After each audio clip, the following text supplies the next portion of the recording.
Assalamualaikum warahmatullahi wabarakatuh. Alhamdulillah, salatu wassalamu ala rasulillah wa ala alihi wa sahbihi wa sallama taslima. Nah, kembali lagi kita duduk-duduk mendengarkan hadis-hadis Rasulullah sallallahu alaihi wasallam, masih berkaitan tentang i'tikaf, di mana pada pertemuan sebelumnya kita telah menyebutkan bahwa i'tikaf adalah al-muktsu fil masjid li kurbatin, berdiam di masjid dalam rangka mendekatkan diri kepada Allah.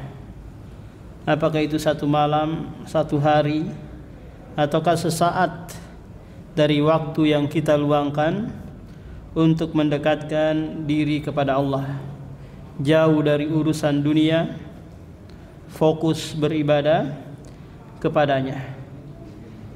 Dan i'tikaf ini lebih lagi ditekankan di 10 terakhir bulan Ramadan, karena di sana adalah malam-malam yang terbaik dari seluruh malam-malam yang ada, karena di dalamnya ada Lailatul Qadar. Wa an Aisyah radhiyallahu an qalat as-sunnatu 'alal mu'takifi ala ya'uda maridon wa la yashhadu janazatan wa la yamassa imra'atan wa la yubashiraha wa la yakhruju li hajatin illa lima la budda lahu minhu wa la i'tikafa illa bisaumin wa la i'tikafa illa fi masjidin jami'. Rawahu Abu Dawud wa la ba'sa birijalihi illa anna ar-rajiha waqfu akhirih. Dari Aisyah berkata, di antara sunnah bagi orang yang beriktikaf adalah tidak mengunjungi orang yang sakit, kecuali mungkin keluarganya yang sakit, apakah itu istrinya, orang tuanya, anaknya, maka boleh dia mengunjungi sesaat gitu, kemudian kembali lagi ke masjid. Kalau yang lain maka tidak dibenarkan, karena nanti bisa membatalkan i'tikafnya. Yang kedua, wala yashhadu janazah, tidak boleh juga menyaksikan jenazah kecuali jenazah keluarganya yang dia meski datang ke situ, kemudian setelah itu kembali lagi ke masjid. Yang ketiga, wala yamassa imra'atan, dia tidak boleh menjima istrinya dalam kondisi dia i'tikaf. Kalaupun istrinya datang berkunjung, maka boleh dia sekedar ngobrol atau menyentuhnya, tapi tidak sampai berhubungan badan. Wala yubashiroha, dan tidak boleh juga bermesraan, berpelukan dengan istrinya di saat dia i'tikaf di dalam masjid. Wala yakhruju, kemudian yang kelima adalah tidak boleh dia keluar kecuali ada hajat yang itu mesti dia lakukan. Apakah itu hajat BAB atau BAK gitu yang tidak disiapkan DKM di sekitar masjid, harus dia keluar, atau hajat makan minum tidak disiapkan, maka boleh dia keluar untuk memenuhi hajatnya. Setelah itu Pak? Kembali lagi. Wala i'tikafa illa bisaumin, tidak ada i'tikaf kecuali berpuasa. Nah, ini merupakan pendapat Aisyah radhiyallahu an yang menuturkan bahwa orang yang i'tikaf itu harus berpuasa. Tentu ini adalah puasa Ramadan. Lantas bagi mereka yang mau i'tikaf tapi tidak berpuasa, mungkin dalam kondisi safar atau dalam keadaan sakit, maka menurut Aisyah tidak boleh diiktikaf. Padahal yang benar dalam hal ini adalah orang yang iktikaf itu tidak disyaratkan dia berpuasa. Paham? Tapi kalau dia mau berpuasa itu lebih afdol lagi. Wala itikaf illa fi masjidin jami'. Dan tidak ada itikaf kecuali di masjid jami'. Masjid jami' yang dimaksudkan Aisyah di sini adalah masjid yang ditegakkan sholat 5 waktu berjamaah di dalamnya. Paham Pak? Beda dengan pengertian kita. Masjid jami' itu adalah masjid yang besar, yang dimana kaum muslimin datang dari berbagai kampung daerah ke masjid tersebut. Jadi masjid yang ditempati itikaf tidak mesti apa Pak? Tidak mesti ditegakkan jumatan di dalamnya. Tapi apa? Minimalnya ditegakkan sholat 5 waktu. Karena bagi laki-laki wajib dia sholat 5 waktu di masjid. Kalau sangat repot sekali kalau dia mau sholat harus keluar lagi, maka disyaratkan apa Pak? Masjid yang ditegakkan sholat 5 waktu. Kalau nanti masjid tersebut tidak ditegakkan jumatan, maka nanti boleh dia keluar. Setelah selesai jumatan dia masuk lagi. Nah, rata-rata masjid yang ada di negara kita ini Pak, hampir semuanya ditegakkan jumatan kan ya. Beda kayak Arab Saudi, nggak setiap masjid ditegakkan jumatan. Meskipun masjidnya sudah besar gitu, kalau nggak ada izin dari kerajaan, nggak bisa ditegakkan jumatan di situ. Beda dengan masjid kita. Ada sedikit sudah besar gitu, namanya masjid pasti apa? Ditegakkan jumatan. Bahkan di negara kita Pak, musola saja bisa apa? Dijadikan tempat jumatan. Bahkan kantor atau basement bisa apa namanya? Dijadikan tempat jumatan.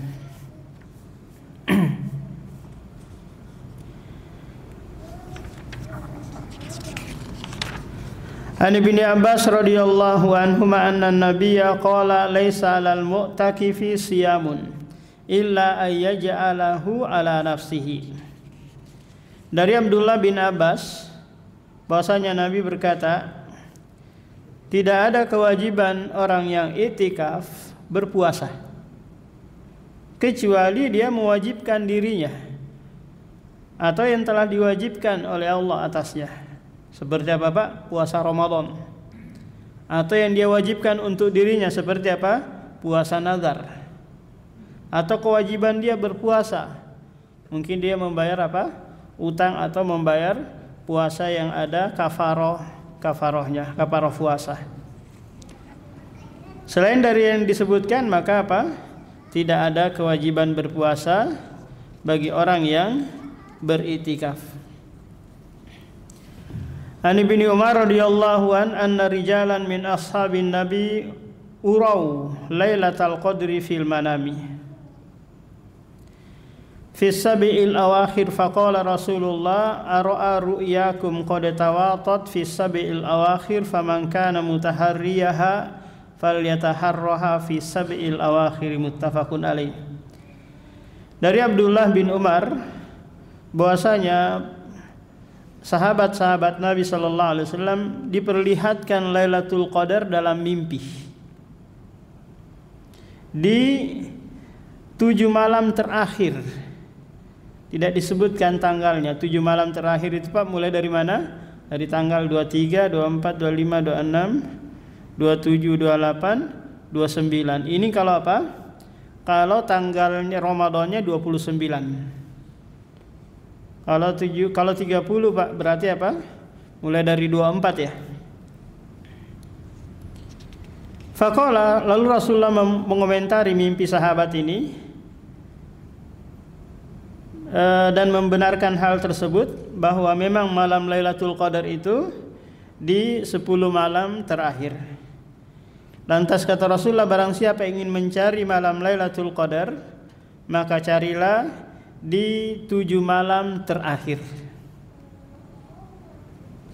Nah, dalam riwayat yang lain nanti apa? Malam-malam ganjil di 10 malam terakhir. Jadi Lailatul Qadar Pak, turun satu surah full yang membahas tentang ini, yaitu di surah Al-Qadar, yang Allah sebutkan di sana 3 keutamaan. Keutamaan yang pertama, inna anzalnahu fi lailatul qadar. Kami turunkan Al-Qur'an di malam Lailatul Qadar. Para ulama berselisih, Al-Qur'an di sini turun Lailatul Qadar secara beransur pertama kali ataukah turun secara keseluruhan di malam Lailatul Qadar. Karena kita tahu Al-Quran turun secara langsung, secara utuh sempurna gitu Pak, itu ke Baitul Izzah. Kemudian beransur-ansur turunnya sesuai dengan kejadian. Dan ayat yang pertama kali turun itu di malam Lailatul Qadar, di bulan Ramadan, di saat Rasulullah berada di Goa Hira. Nah, keutamaan yang kedua disebutkan lagi di surah tersebut adalah khairum min alfi syahr. Lebih baik daripada 1000 bulan. Kita sholat atau bersedekah atau zikir di malam itu, maka dikali berapa Pak? Dikali 83 tahun lebih. Dikali 1000 bulan. Bagaimana dengan maksiat? Maka jawabannya maksiat tidak. Maksiat itu Pak tidak dilipat gandakan. Sebagaimana apa? Sebagaimana pahala. Kalau kita berbuat maksiat di malam Lailatul Qadar, enggak dikali apa? Dikali 1000 kali, 1000 bulan. Keutamaan yang ketiga adalah salamun hiya hatta matola'il fajr. Keselamatan, ketenangan di malam itu mulai dari terbenamnya matahari hingga munculnya fajar shadiq atau waktu salat subuh. Nah, disebut Lailatul Qadar karena dia adalah malam yang penuh dengan kemuliaan.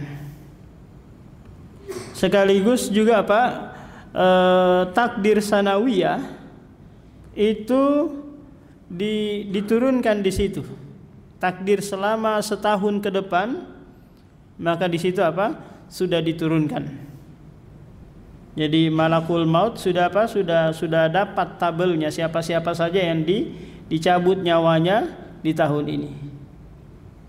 Paham? Untuk kedepannya siapa-siapa saja. Siapa saja yang bahagia, sengsara. Nah, jadi sudah ada tabelnya, daftarnya.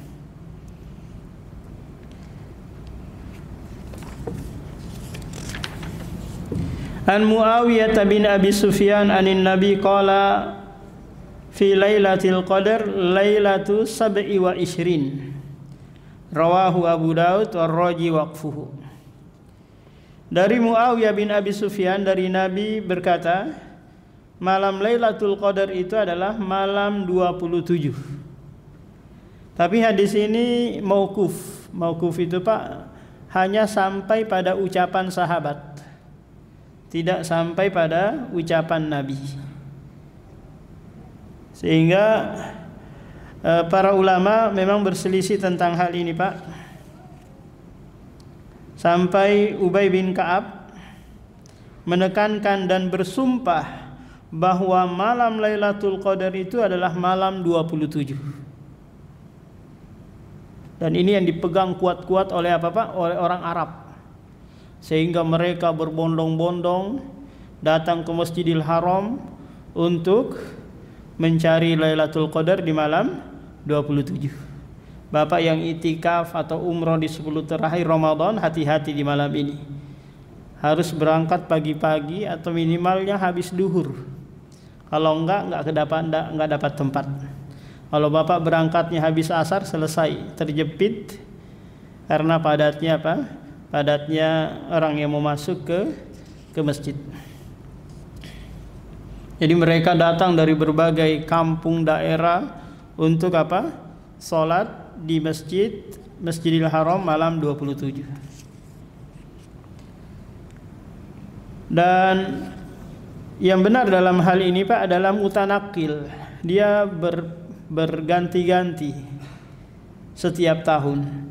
Kadang malam 21, kadang 23, kadang 25, kadang 27. Tidak mesti harus apa? 27 terus menerus.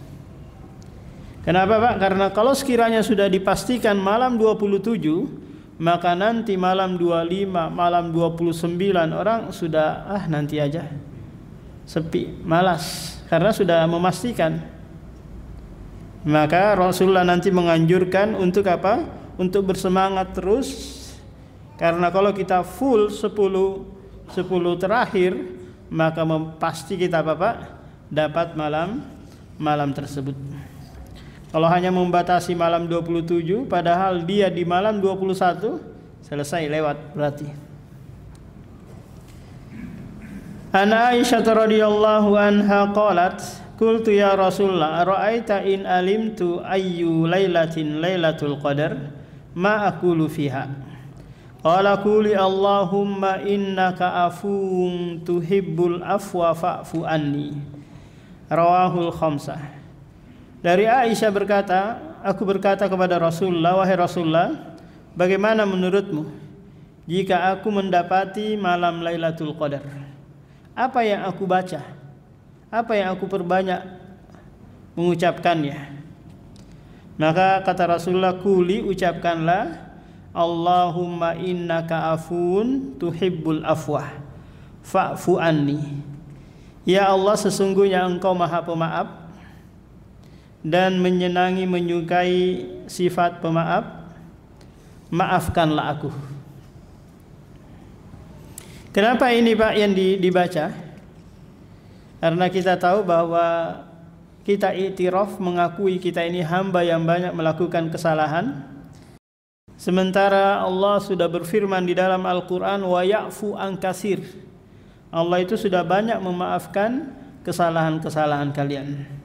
Kalau sekiranya setiap kesalahan itu Pak langsung diikop, disiksa, maka selesai kita. Tidak ada yang tersisa manusia di muka bumi ini. Tapi Allah mengedepankan maafnya, mengedepankan rahmatnya, memberikan kesempatan umatnya bertobat, meminta ampun kepadanya, karena dia memiliki nama Al-Afu, Al-Ghafur, At-Tawwab, Al-Ghaffar. Jadi ini yang diperbanyak. Allahumma innaka afun tuhibbul afwa fa'fu anni. Jadi sebelum meminta sesuatu kepada Allah, kita dahulukan pujian dulu kepadanya. Ya Allah, sesungguhnya Engkau Maha Pengampun, menyenangi, menyukai, memberikan maaf kepada hambanya, maka ampunilah aku. Apakah terbatas 100, 200, 300? Enggak, perbanyak semampu yang bisa kita ucapkan. Apakah itu setelah maghrib, setelah isya, setelah tarawih, ataukah kita bangun di malam hari membaca zikir ini. An Abi Sa'id Al-Khudri radhiyallahu anhu qala Rasulullah la tushaddur rihalu illa ila salasati masajidah al-masjidil haram wa masjidi aqsa wa masjidi hadza wa masjidil aqsa. Dari Abu Sa'id berkata, Rasulullah bersabda, la tushaddur rihal, janganlah engkau melakukan perjalanan dengan mengeluarkan biaya untuk mengunjungi masjid-masjid, kecuali pada 3 masjid yang boleh kita mencurahkan tenaga, pikiran, uang untuk berkunjung ke sana, yaitu Masjidil Haram, Masjid Nabawi, dan Masjid Aqsa. Karena 3 masjid ini memiliki keutamaan. Masjidil Haram kita sekali sholat di sana itu setara 100.000 kali sholat di Masjid BDI Jabal Su'ada ini. Kalau kita sholat maghrib di Masjidil Haram, berarti 100.000 itu berapa tahun itu Pak? Coba kali dulu. Taruhlah 1 tahun 365. Paham? Kita bulatin aja deh 360. Coba bagi Pak, 100.000 bagi 360 berapa kira-kira? Ada yang punya kalkulator? Hah? Berarti 277 tahun kita sholat di BDI, sholat maghrib baru setara sholat maghrib satu kali di Masjidil Haram. Paham? Belum lagi kalau kita itikafnya sebulan atau 10 atau 22 bulan, maka lebih banyak lagi kesempatan kita sholat di sana. Paham? Yang disayangkan para pengunjung adalah banyakkan melancong ke sana kemari, tapi kurang sholatnya di Masjidil Haram. Lebih banyak ke Taif, banyak ke tempat-tempat wisata yang lainnya, tapi apa? Untuk di masjidnya hanya sehari 2 hari, yang lainnya banyak dimanfaatkan untuk melancong. Padahal kesempatan emas adalah apa Pak? Sholat di sana. Nah, Masjid Nabawi itu 1000 kali dibandingkan apa? Masjid selain Masjidil Aqsa dan Masjidil Haram. Masjidil Aqsa 500. Kalau Masjid Akbar Surabaya atau Masjid Istiqlal Jakarta sama dengan sholat masjid di BDI. Paham? Atau sama Masjid Istiqlal Islamic Center Balikpapan. Nggak ada keutamaan yang lebih. Paham Pak? Maka kalau ada kelebihan rezeki, ya sekali-kali atau kalau bisa berulang kali untuk mengunjungi 3 masjid ini. Kalau berkunjung ke Masjid Nabawi, jangan niatkan berkunjung ke kuburan Nabi Sallallahu Alaihi Wasallam.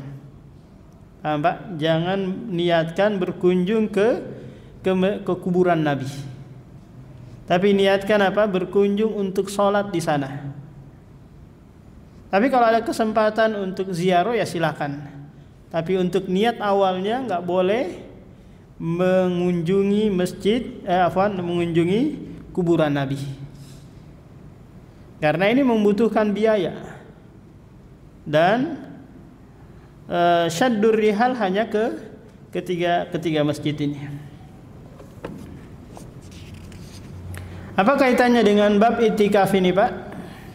Nah, di sini kaitannya jika kita bernazar untuk iktikaf di Masjidil Haram, maka tidak boleh ditunaikan di Masjid Nabawi, apalagi di Masjidil Aqsa.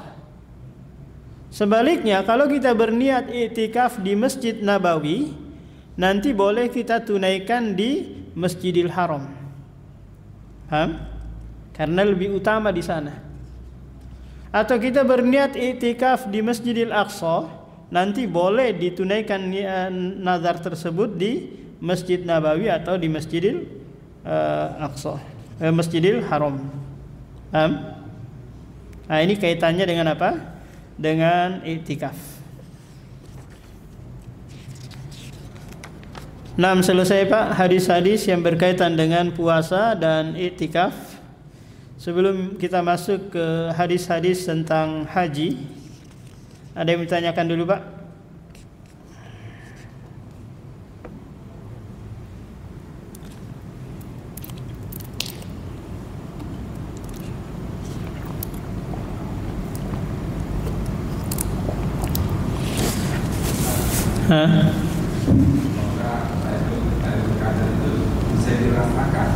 Apa Pak? Bisa dirasakan apa?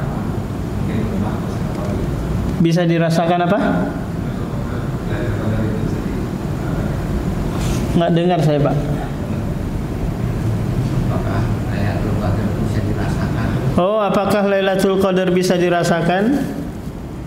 Maka bisa dengan kondisi yang penuh dengan ketenangan malam itu. Mungkin ditandai dengan hujan yang menurunkan kedamaian, keberkahan. Kemudian besok paginya cerah. Paham? Ini tanda-tanda yang Nabi pernah alami. Karena ketika besoknya Nabi sholat di Masjid Nabawi, beliau apa? Mengalami tanah masjid becek, menunjukkan tadi malam apa?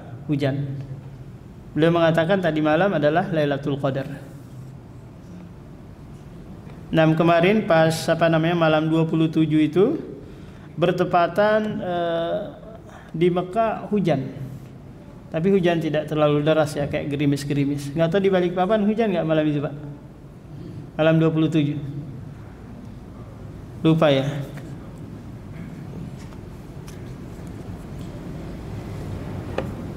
Nah, kita masuk dalam Kitabul Haji.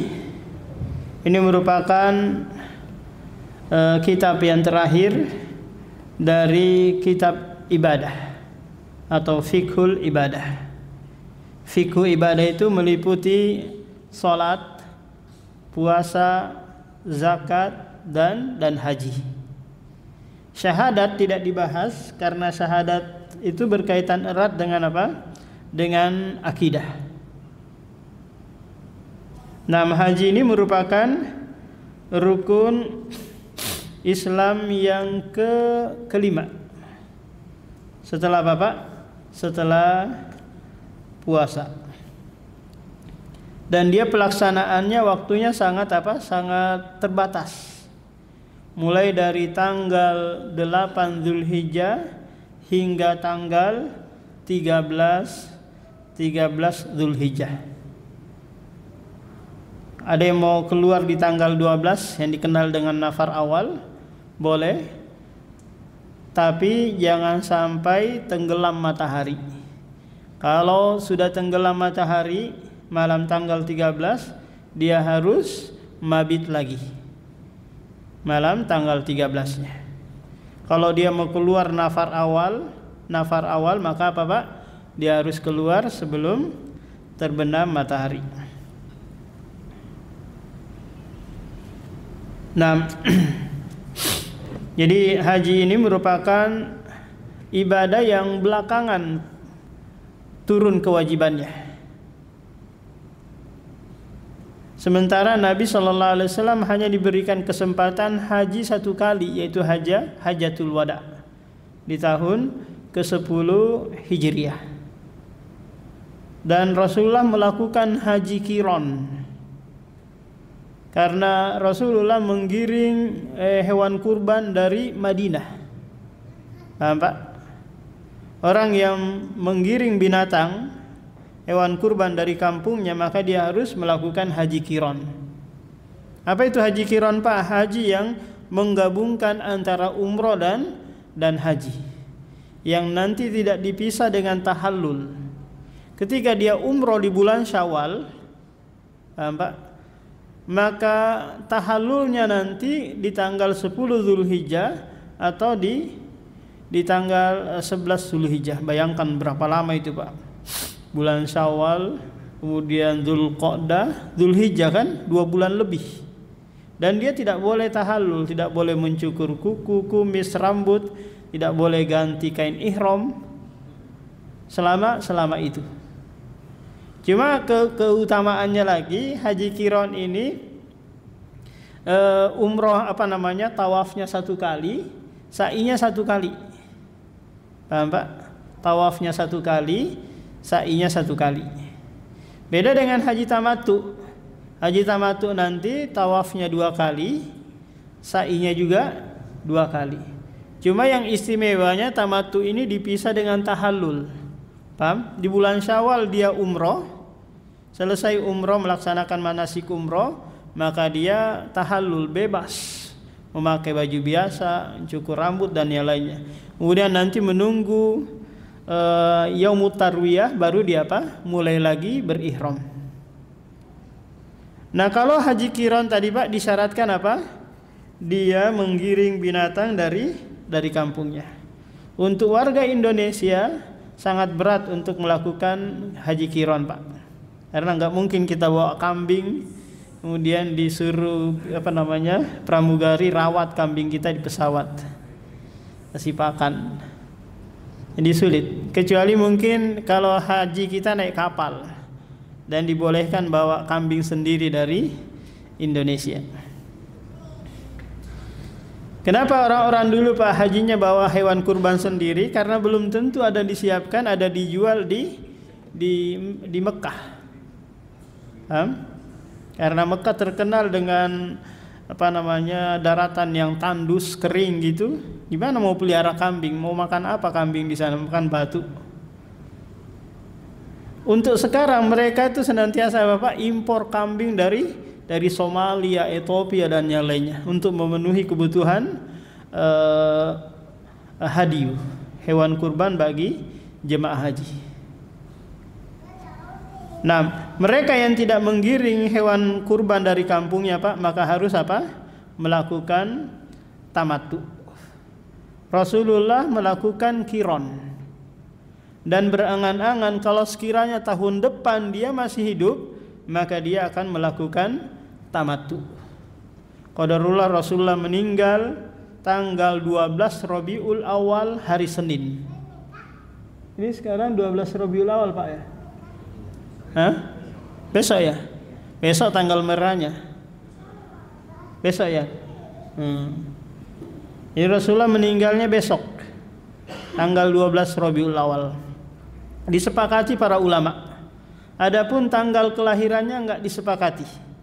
Karena enggak ada yang tahu bahwa bayi ini nanti adalah sosok yang akan menjadi orang yang besar, menjadi nabi, menjadi orang yang sangat terkenal, sehingga enggak terlalu diurusi tanggal lahirnya, harinya dan bulannya. Kalau harinya pasti yaitu hari Senin. Tanggal dan bulannya yang diperselisihkan. Tahunnya sepakat tahun gajah. Tahun di mana Abraha membawa pasukan bergajahnya untuk menyerang menghancurkan Ka'bah. Nah, kalau tanggal 12 Rabiul Awal hari Senin itu apa Pak? Hari kematian Rasulullah, yang membuat seluruh para sahabat bersedih. Sampai Umar bin Khattab berkata, siapa yang mengatakan Rasulullah meninggal dunia, saya akan penggal lehernya, karena enggak menerima kabar tersebut. Akan tetapi Abu Bakar datang masuk ke kamar Aisyah, melihat wajah Rasulullah sudah pucat gitu, sudah meninggal.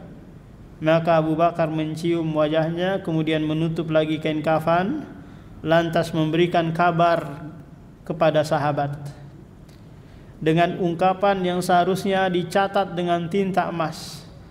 Kata Abu Bakar, "Man kana minkum ya'budullaha ya'budu Muhammadan fa inna Muhammadan qad mat.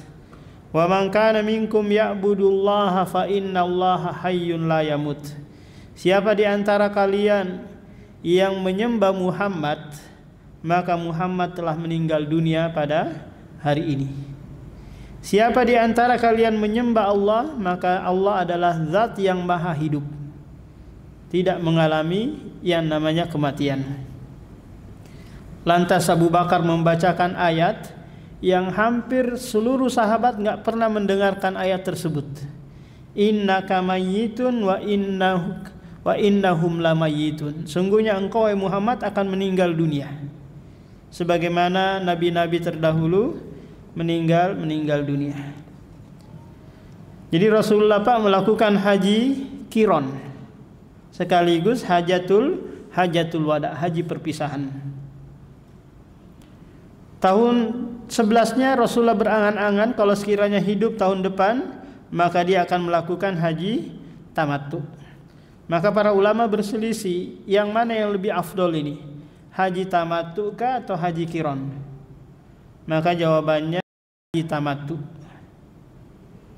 Ada lagi yang ketiga Pak, yaitu haji ifrad.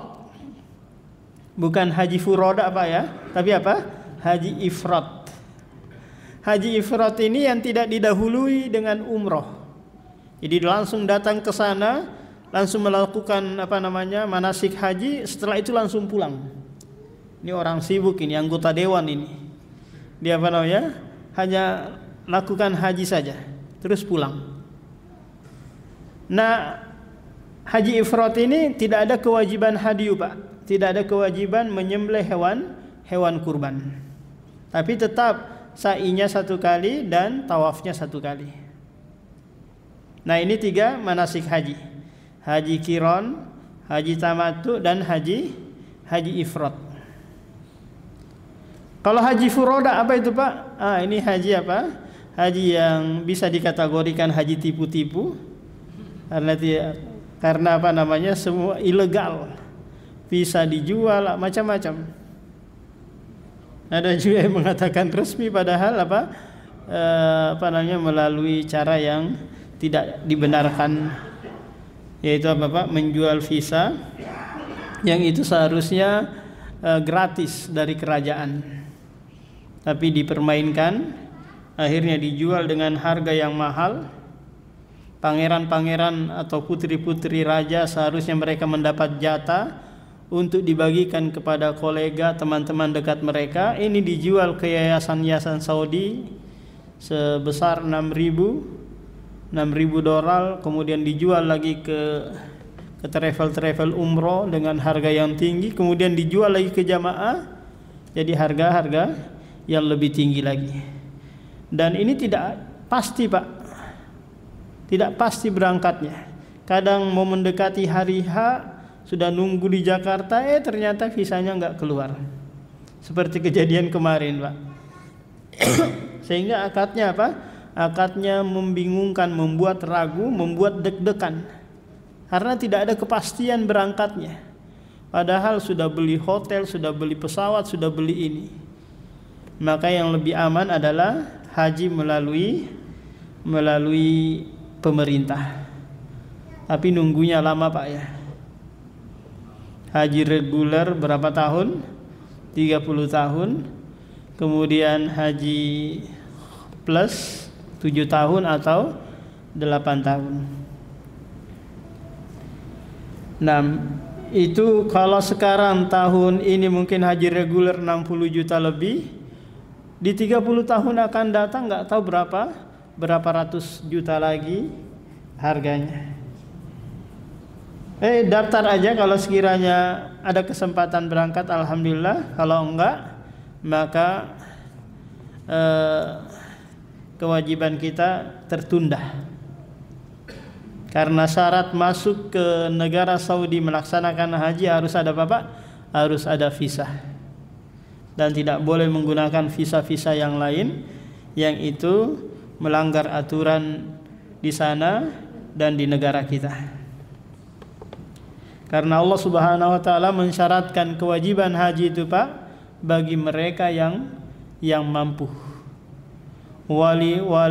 Walinnasi 'alallahi hujjatun walillahi 'alan nasi hijjul bait man istata'a ilaihi sabila. Kewajiban manusia itu berhaji ke Ka'bah bagi yang mampu. Dalam hal ini ada visa masuk ke negara Arab Saudi. Semoga saja di tahun 2030 nanti, Pak, banyak ditambah kuota yang besar gitu ya, karena memang ini ru'ya Saudi Arabia ingin menampung jamaah haji lebih banyak. Yang tadinya mungkin hanya 3 juta, tahun 2030 mungkin bisa menampung 6 juta atau 10 juta atau bahkan lebih dari itu. Sehingga daftar tunggu tidak terlalu lama.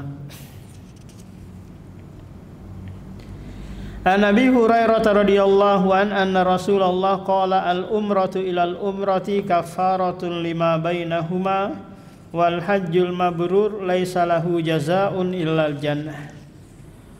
Umroh ke umroh berikutnya, di antara keduanya ada kafarah, yaitu penghapus dosa-dosa. Dan haji yang mabrur tidak ada balasan baginya kecuali surga. Haji mabrur ini, Pak, adalah haji yang memenuhi syarat dan menjalankan kewajiban-kewajiban dan rukun-rukun haji. Nah, jadi haji yang mabrur, Pak, kelihatan kalau nanti dia pulang tidak berbuat maksiat. Ini baru turun dari pesawat sudah berbuat maksiat. Bagaimana mungkin dihukumi apa? Hukumi haji mabrur. Karena jazaul hasanati al hasanatu ba'dah. Balasan kebaikan, tanda diterimanya, tanda mabrurnya ibadah haji itu ketika apa? Pulang dia tambah tawadu, pulang dia tambah apa? Sederhana, bukan tambah kelihatan menor, kelihatan tabarruj jahiliyah. Ini adalah maksiat. Seakan-akan apa-apa niat hajinya memang untuk mempercantik diri. Bukan untuk apa? Menjalankan kewajiban dari Allah Subhanahu wa taala. Demikian Pak, subhanakallahumma wa bihamdika, asyhadu an la ilaha illa anta, astaghfiruka.